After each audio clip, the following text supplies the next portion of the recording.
The lawyer slid the papers across the polished oak table. "Mrs. Eleanor Brooks," he said gently. "Take your time." "There's no rush." I smiled. "I've already made up my mind." Across from me sat my 3 sons. David, the oldest, leaned forward with an encouraging smile. "We're only doing this so you don't have to worry about maintaining the house." "Any more, Mom?" Andrew nodded. "You've spent 40 years taking care of us. Now it's our turn to take care of you." Michael reached over and squeezed my hand. "You'll never be alone again." Those words settled warmly in my heart. I believed every one of them. After all, these were the boys I'd raised. The little boys who used to race bicycles up and down our driveway. The boys who had hidden behind me whenever thunderstorms shook the windows. The boys I'd promised their father I would always protect. I signed my name. The house officially belonged to my sons. I had no idea it would be the last decision I made as the owner of the only home I'd ever known. 3 weeks later, David arrived with his pickup truck. "I'll help you pack," he said cheerfully. I looked around my living room. The faded blue curtains. The grandfather clock my husband had repaired 3 different times. The pencil marks on the kitchen doorway, showing how each boy had grown over the years. Leaving wasn't easy. As I picked up an old baseball glove from a shelf in the garage, memories came rushing back. David had been 9 when he begged for that glove. We couldn't afford it, so I worked 2 extra night shifts cleaning office buildings. When I finally brought it home, he hugged me so tightly I could barely breathe. "I'll never forget this, Mom," he'd said. Standing there years later, I smiled at the memory. Some promises are easier to make than to keep. David's house was beautiful. A large brick home in a quiet neighborhood, with fresh flowers lining the front walkway. His wife, Karen, greeted me politely. We fixed up the guest room. It was bright and comfortable. I felt grateful. The first few days were wonderful. I cooked dinners, walked the grandchildren to the school bus, watered Karen's roses while she worked. I truly believed I'd found my place. Then little things began to change. One evening, I overheard Karen speaking to David in the kitchen. "I thought your brothers were taking turns." "They will." "When?" "Soon," Karen sighed. "I just didn't expect this to become permanent." I quietly returned to my room before they noticed I was listening. The next morning, Karen apologized for nothing in particular. I smiled and accepted. Some conversations aren't meant to be heard. A month later, David cleared his throat during breakfast. "Mom." "Yes?" "We've been talking." I recognized that sentence immediately. Whenever someone says we've been talking, change is usually coming. The kids really need a study room. Karen looked down at her coffee. "And Andrew has more space." I forced a smile. "If that's what works best." David looked relieved. "We'll take you over this afternoon." "Not home." "Just over." The difference stung more than I expected. Andrew welcomed me warmly. His daughter Sophie ran into my arms before I had even stepped through the front door. "Grandma!" She wrapped both arms around my waist. "I saved your favorite mug." She proudly pointed to a cabinet where my old sunflower coffee mug sat waiting. That tiny gesture made me feel more welcome than all the speeches at the lawyer's office. That evening, Sophie asked if I would read her favorite story before bed. We sat together beneath a pink blanket while she listened with wide eyes. Halfway through the story, she interrupted. "Grandma?" "Yes, sweetheart?" "When I grow up, I want my house to always have a room for you." I kissed the top of her head. "I hope when you grow up, I'll be far too old to climb your stairs." She giggled. "Then I'll sleep downstairs with you." Children often make promises adults forget. For 2 weeks, life felt peaceful again. Until one Saturday morning, Andrew stood outside my bedroom holding a tape measure. "What are you measuring?" I asked. He hesitated. "The boys." He glanced toward the hallway. "They're getting older." I noticed he couldn't quite meet my eyes. Later that afternoon, he showed me a small room behind the garage. It had once been used for storing paint cans, old bicycles, and Christmas decorations. Fresh white paint covered the walls. A narrow bed stood against one side. A tiny lamp sat on a wooden crate serving as a bedside table. "I know it's small," Andrew said quickly, "but it'll only be temporary." Temporary? That word again. I smiled because I didn't want him to feel guilty. "It's fine. But when he carried my suitcase into that little room, something inside me quietly broke. Not because of the size, because for the first time in my life, I felt like I was being stored away instead of welcomed home. That night, after everyone had gone to bed, there was a soft knock at my door. Sophie stepped inside wearing fuzzy slippers and holding something behind her back. "I brought you a surprise." She placed an old teddy bear on my pillow. "He gets lonely sometimes." Then she handed me a folded piece of paper. It was a child's drawing. It showed a little house with 2 smiling people standing on the porch. Above it, in crooked handwriting, were the words, "Home is wherever Grandma is." I couldn't stop the tears. Sophie climbed onto the bed and hugged me. Neither of us spoke. Some moments don't need words. Outside, rain began tapping gently against the roof. Inside that tiny room, with a child's drawing in one hand and a worn teddy bear in the other, I realized that even when adults disappoint you, love can still find its way through the smallest door. The little storage room settled into a routine. Every morning I made my bed with military precision, folded my blanket, and opened the small side door to let in fresh air. There wasn't much space. A narrow bed, a tiny dresser, 1 wooden chair, and beneath the bed, an old cedar box that had traveled with me through every move since my husband, Thomas, passed away. No one had asked what was inside. No one seemed curious. That was fine. Some memories belong to the heart until the right moment arrives. Despite everything, I tried to make myself useful. I packed school lunches for the children, folded laundry before anyone asked, cooked soup whenever someone came home sick. Andrew thanked me often. His wife Lisa smiled politely. But I noticed something changing. Conversations stopped when I entered the kitchen. Family plans were discussed after I went to bed. I wasn't being treated unkindly. I was simply forgotten. And sometimes being invisible hurts more than harsh words. One afternoon, Sophie came running into my room after school. "Grandma!" She held up a spelling test with a bright red 100% at the top. "I did it." I hugged her tightly. "I'm so proud of you." She grinned. "You know why I got them all right?" "Why?" "Because you made me practice every night." She reached into her backpack and pulled out a blue ribbon. "My teacher said I could give this to anyone who helped me." Without hesitation, she pinned it gently onto my sweater. "You're my helper." My eyes filled with tears. No award I'd ever received meant as much as that little ribbon. A few days later, the family gathered for Sunday dinner. David and Michael had come over with their families. The dining room buzzed with conversation. As usual, I helped serve everyone before quietly taking the last empty chair. Halfway through the meal, Michael looked around. "We need to talk about Mom." The room became still. My fork paused in midair. David sighed. "I've been thinking the same thing." Lisa looked uncomfortable. "The storage room isn't ideal." For one hopeful second, I thought they were going to ask me to move back into the house. Instead, Michael said, "Maybe it's time we found Mom a nice retirement community." He smiled as though he'd solved a difficult problem. "They have activities, friends. She'd probably enjoy it." Silence settled over the table. Andrew stared down at his plate. No one asked what I wanted. Only Sophie spoke. "You mean Grandma won't live with us anymore?" Michael smiled. "It'll be better for everyone." Sophie pushed her chair back. "No." Everyone turned toward her. "Grandma belongs with family." Her small voice trembled. "She doesn't belong somewhere with strangers." The room fell silent again. Lisa gently touched Sophie's shoulder. "Sweetheart." But Sophie climbed into my lap and wrapped her arms around my neck. "I'm keeping my grandma." I kissed her forehead, fighting back tears. Children often see truths that adults overlook. That night, Andrew knocked softly on my door. "I'm sorry, Mom." "For what?" "For not saying anything." I smiled sadly.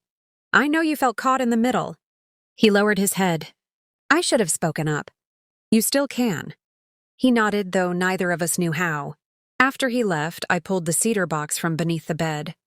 Inside were old photographs, Thomas's wedding ring, faded birthday cards from the boys, and a sealed envelope with familiar handwriting. It read, "For Eleanor, open only when your heart tells you it's time." Thomas had written it just weeks before he died. For 12 years, I had never opened it. I wasn't ready. Maybe I had been afraid that reading his final words would make losing him feel real all over again. I held the envelope in my hands for a long time. Then I placed it back inside the box. "Not tonight," I whispered. Outside my window, I could hear Sophie laughing as she chased fireflies across the backyard. The sound made me smile. No matter how uncertain tomorrow seemed, one thing was certain. As long as that little girl believed I belonged, I still had a home in someone's heart. And sometimes that is enough to give a weary soul the strength to face another day. The following Saturday began like any other. I woke before sunrise, made a pot of tea, and watched the first light slip through the tiny window in my little room. Life had become strangely quiet. Not peaceful, just quiet. The kind of quiet that comes when people stop asking how you're doing because they assume you're fine. A soft knock interrupted my thoughts. "Grandma?" It was Sophie. She stood outside holding 2 slices of toast. "I made breakfast." I looked at the slightly burned toast and smiled. "It looks delicious." "It is," she said confidently. "Mostly." We laughed together. For a few minutes, that tiny room felt warmer than any mansion could have. Later that morning, I decided to visit the neighborhood park. Sophie insisted on coming with me. As we walked, she slipped her little hand into mine. "Grandma?" "Yes? Are grown-ups always right?" I smiled. "No, sweetheart." "Then why don't they say sorry more often?" Her question caught me by surprise. Children have a way of asking the hardest questions with the simplest words. "I think," I said gently, "sometimes adults are afraid that saying, 'I'm sorry,' makes them look weak." She thought for a moment. "But saying sorry is brave." I squeezed her hand. "You're wiser than many adults I know." We sat on a bench watching children play. An elderly man nearby struggled to carry 2 heavy grocery bags. Without thinking, Sophie ran over. "Can I help?" The man smiled. "I'd appreciate that." Together, we carried his groceries to his apartment building across the street. When we returned, Sophie looked so happy. "I like helping people." I brushed a strand of hair from her face. "So did your grandfather." She had never met Thomas. He had passed away years before she was born. "What was he like?" I smiled. "He believed that if you could make someone's day a little easier, you should." She nodded seriously. "I want to be like him." Those words settled gently into my heart. That evening, I finally opened the cedar box. My hands trembled as I picked up the envelope. "For Eleanor. Open only when your heart tells you it's time." After 12 years, it was time. I carefully unfolded the letter. Thomas's familiar handwriting filled the page. "My dearest Eleanor, if you're reading this, it means I'm no longer beside you. Don't spend your days wishing you could have done more. You gave me a wonderful life, and you gave our boys a mother who never stopped loving them. There may come a day when they disappoint you. If that day comes, remember this. People sometimes lose their way, but love gives them a chance to find the road home. Don't let bitterness become the last chapter of our family's story. Forgive when you can. Speak the truth when you must. And never doubt that the kindness you planted in others will bloom, even if it takes years. I will always love you. Thomas." By the time I reached the end, tears blurred every word. I pressed the letter against my heart. It felt as though Thomas had reached across the years to remind me who I was. Not a burden. Not a problem to be solved. A wife who had been deeply loved. A mother. A grandmother. A woman whose life still mattered. The next afternoon, David, Andrew, and Michael arrived together. Their serious expressions told me something was wrong. David cleared his throat. "Mom, we've been talking." I almost smiled. That sentence had changed my life more than once. "We think it's time to sell your old house." I looked at him quietly. "The new owners are offering a very good price." "The house isn't mine anymore," I replied softly. "No," Andrew admitted. "But we wanted your blessing." I looked toward the family photographs hanging on the wall. Every birthday, every Christmas, every scraped knee and graduation. All those memories lived inside those walls. Then I remembered Thomas's letter. "Don't let bitterness become the last chapter." I nodded. "If selling it helps your families, then sell it." Michael looked relieved. "Thank you, Mom." As they stood to leave, Sophie ran into the room. She looked from her father to her uncles. Can Grandma come with us for ice cream? The three brothers looked at one another. For a moment, nobody answered. Then David smiled. I think that's a wonderful idea. It was the first time in months that all of us sat together without arguing, discussing houses or making plans. We simply shared ice cream, laughed at Sophie's silly jokes, and watched the sunset paint the sky in shades of orange and gold. As I watched my sons laughing with their children, I realized something. Families don't heal in one grand moment. They heal one small choice at a time. And perhaps, just perhaps, this was the first step toward finding our way home again. The offer on the old house was accepted 2 weeks later. I thought that would be the end of the story. I was wrong. Early Monday morning, David called. Mom, he said, his voice unusually soft. Could you come to the house one last time before the buyers take possession? I'd like that. When I arrived, the front door stood open. The rooms were almost empty. Without furniture, the house echoed with memories. I walked into the kitchen and smiled. Right there by the window was the spot where Thomas used to drink his coffee every morning. He would always leave the last sip in his mug, claiming it was for good luck. The boys used to laugh at him. Now, standing in that quiet kitchen, I could almost hear their laughter again. Sophie tugged gently on my sleeve. Grandma, can we look in the attic? Of course. The attic was filled with dusty boxes the movers had overlooked. Old Christmas ornaments, school projects, a cracked rocking horse.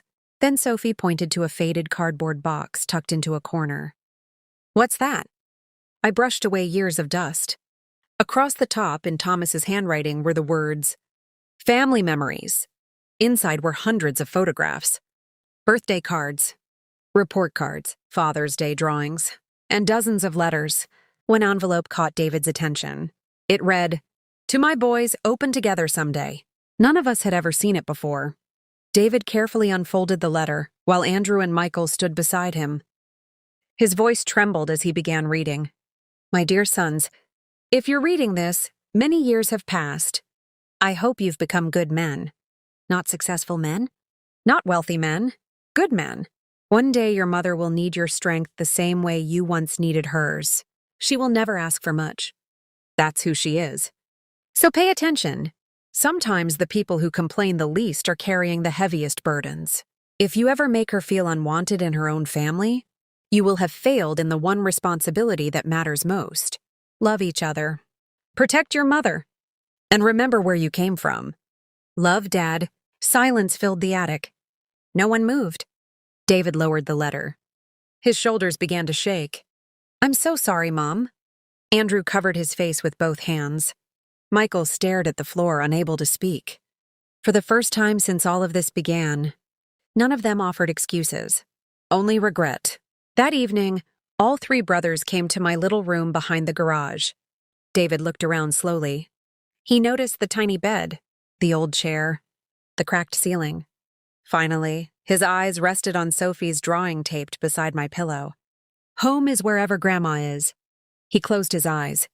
We let you live here. I smiled gently. I lived here because I loved being close to all of you. No. His voice cracked. You lived here because we kept passing you around. Andrew sat quietly on the edge of the bed. I kept telling myself it was temporary. Michael whispered.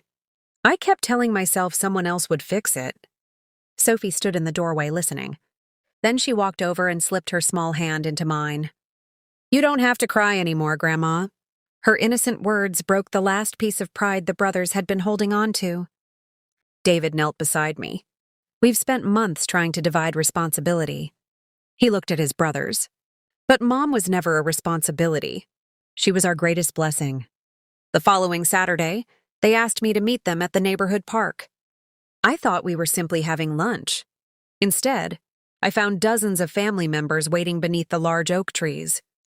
Old neighbors, church friends, former classmates of the boys, even Mr. Harris, the retired mailman who had delivered letters to our house for 30 years. David stepped forward holding a small wooden frame. Inside was a photograph of Thomas and me on our wedding day. We can't undo the hurt we've caused, he said, but we can choose what happens next. Andrew unfolded a large set of blueprints. Michael smiled through watery eyes. We're not buying a bigger house. We're building one. I looked at them, confused. A family home, David explained, one with a private suite on the first floor. He folded the blueprints and placed them in my hands. Not for a guest. For the heart of the family. Tears rolled down my cheeks. I don't need a big room. David shook his head. We know, but you deserve to know you'll never again wonder whether you belong. Sophie wrapped her arms around my waist. I told you. I laughed through my tears. What did you tell me? She looked up with the biggest smile. Grandmas belong with family. And for the first time in a very long time, I believed her. Construction on the new home took nearly a year. During that time, I stayed with Andrew's family. But something had changed. Not the walls. Not the furniture. The people. For the first time in years, my son stopped treating time with me like an obligation. Instead of deciding whose turn it was to have mom, they argued over who got to invite me for Sunday dinner. David called every evening on his drive home from work. Michael started bringing my favorite lemon muffins every Saturday morning. Andrew no longer walked past my little room without stopping to ask, "How was your day?" The room itself hadn't become any larger. But my world had. One chilly autumn afternoon, Sophie burst through the door carrying a thick envelope. "Grandma!" It came. "What came, sweetheart?" "My essay." She handed me a letter from her school. Across the top in bold blue letters were the words, "First place, citywide essay competition." "Read it," she said excitedly. I opened the pages. The title made me pause. The Strongest Person I Know. It began. Most superheroes wear capes. Mine wears an old sweater and makes the best chicken soup in the world. My grandma says kindness is free, but I think it's the most valuable thing anyone can give. By the second paragraph, my eyes filled with tears. She wrote about the teddy bear, about the tiny room, about how I never complained, even when life became difficult. The final sentence simply read, "If I become half the person my grandma is, I'll consider my life a success." I couldn't speak. I simply hugged her. Some awards are made of gold. Others are written in the handwriting of an 11-year-old girl. The second kind lasts longer. Winter arrived, and with it came moving day. The new family home stood on a quiet corner surrounded by maple trees. It wasn't the biggest house in town. It wasn't the fanciest. But every decision had been made together. The first-floor suite wasn't hidden at the back of the house. It overlooked the front garden. Large windows filled the room with morning sunlight. There was even a small bookshelf already stocked with my favorite novels. Above the fireplace hung a wooden plaque. I walked closer. Carved into the oak were Thomas's favorite words. "Love makes a house a home." I reached out and gently touched the letters. Behind me, David cleared his throat. "We wanted Dad to welcome you first." No one spoke for a long moment. Sometimes silence carries more love than words ever could. That evening, neighbors, old friends, and relatives gathered for a simple housewarming dinner. Nothing extravagant. Just homemade food, laughter, and far too many desserts. After everyone finished eating, Michael stood. "I have one more surprise." He wheeled out a small wooden chest. It looked familiar. Very familiar. "The movers found this in the attic." I smiled immediately. My old recipe box. Inside were dozens of handwritten recipe cards. Apple pie, chicken noodle soup, Thomas's favorite peach cobbler. But tucked beneath them was a faded notebook none of us remembered. On the cover, in my handwriting, were 3 simple words. "For my family." I slowly opened it. Every page contained a memory. Not recipes. Stories. The day David learned to ride his bike. The night Andrew stayed awake to comfort his frightened little brother after a thunderstorm. The afternoon, Michael gave away his birthday money to help a classmate buy new shoes. I had written them all down so none of those moments would ever be forgotten. David wiped away a tear. "I'd forgotten that." "So had I," Andrew whispered. Michael smiled. "We weren't always busy chasing bigger lives?" "No," I said softly. "You were busy becoming good boys. And now?" I looked at my sons. "You're becoming good men." As spring arrived, the storage room behind Andrew's garage was finally emptied. Before selling the old shelves, Sophie asked if she could keep one small wooden board from the wall. "What for?" her father asked. she smiled. I want to make something. A week later, she proudly presented it to me. It was a small sign painted by hand. The letters weren't perfectly straight. The paint smudged in a few places. But to me, it was perfect. It read, "No one who is loved ever lives in the smallest room again." The entire family stood quietly as she hung it near the front entrance of the new house. No one suggested taking it down. No one laughed, because everyone understood what it meant. It wasn't about a room. It was about a promise that love would never again be measured by convenience. One warm summer evening, we gathered on the front porch to watch the grandchildren chase fireflies across the yard. David sat beside me. "You know, Mom." "Yes?" "I used to think your greatest gift to us was the house." I smiled. "It wasn't." He nodded. "I know. It was teaching us that when a family loses its way..." He looked toward his brothers, laughing with their, "Children, it's never too late to find the road back." I slipped my hand into his. Across the porch, I imagined Thomas smiling that familiar, quiet smile of his. The house we had built together so many years ago was gone. Its walls belonged to someone else now, but its true foundation had never been wood or brick. It had always been love. And love, I finally understood, doesn't disappear when a house is sold. It simply waits, patiently, for people to remember where home really is. Please like and subscribe Heartwarming Tales.